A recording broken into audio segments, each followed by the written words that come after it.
You might think that there's no eccentricity left in England, but today we've come down to Dungeness in the very far southeast corner, and it seems to be alive and well. Have a look at this.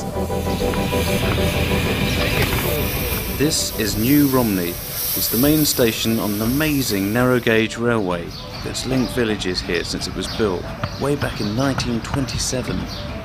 And it's still working. Lots of people seem to be using it. Today we're going to travel on this tiny train down to Dungeness Point, a unique and really atmospheric place, just 50 miles from London.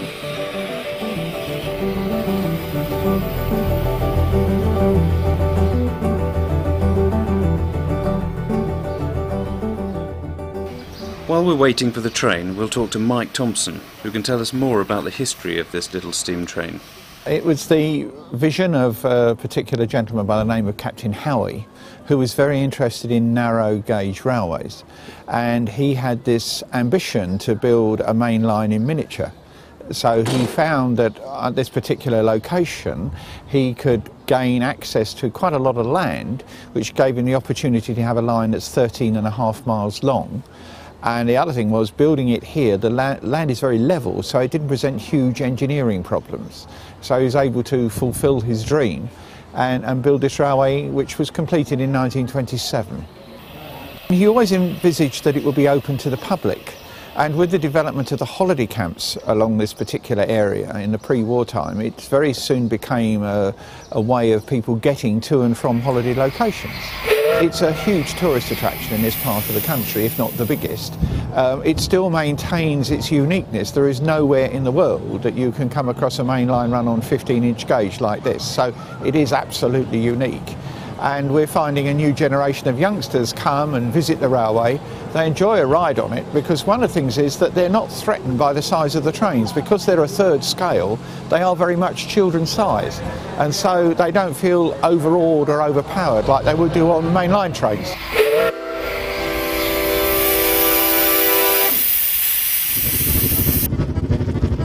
We've also found out that this train isn't just a tourist attraction. It actually takes children to school every day. Incredible!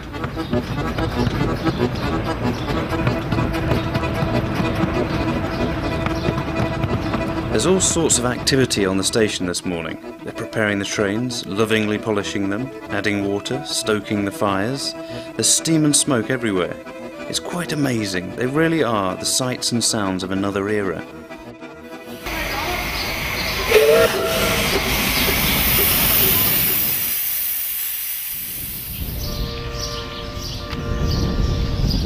We spotted a train being prepared at one of the platforms. I went over and had a chat with the driver, and I asked him what it was like to actually drive one of these things. I've worked here since 1993 as a driver. I've been driving since about that time.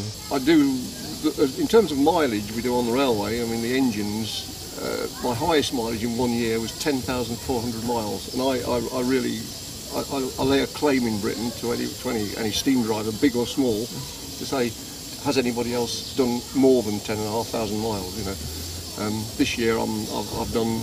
It's only the middle of May. Something like 2,700 miles so far. Fabulous engines. These are you drive them like the Flying Scotsman, and they perform like the Flying Scotsman. You know.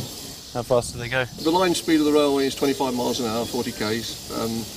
But they're quite capable of a bit more than that.